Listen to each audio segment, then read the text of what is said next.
But I can say that I leave here no regrets as far as my voting goes, no regrets as far as my advocacy for bills go.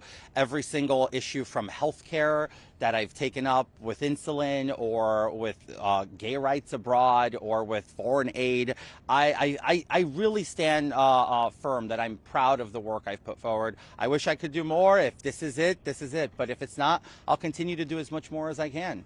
Chantel, Shantae.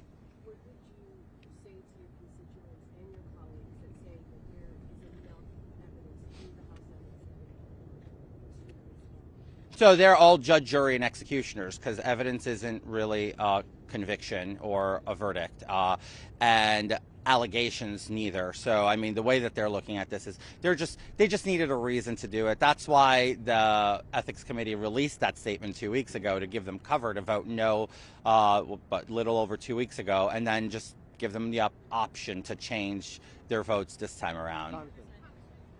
First time I give you a question. I'm sorry, can you repeat that? No, no, nothing, nothing, absolutely nothing. These are 6 years old. I'm sorry? Go on the website. These are 6 years old. Go ahead.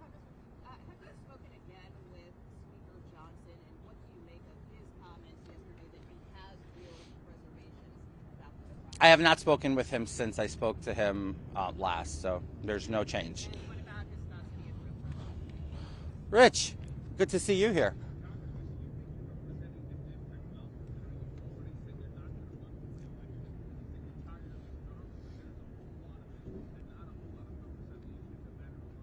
Well, you know what?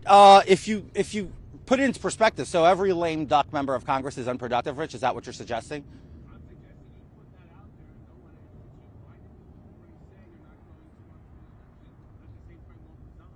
Well, I'm not running for re-election because I chose not to put myself, my family through this process. Because here's the reality when it comes down. You're a local Long Islander. You know how this works. I would have an uphill battle against the press. I would have an uphill battle against the party. And it's just, you know what? There's a point in time where you just say, you know, enough is enough. I'm 35 years old, Rich. It doesn't mean that it's goodbye forever. That's just all I can say. Yes, sir. How do you think of just generally how the speaker has handled this situation this third time around?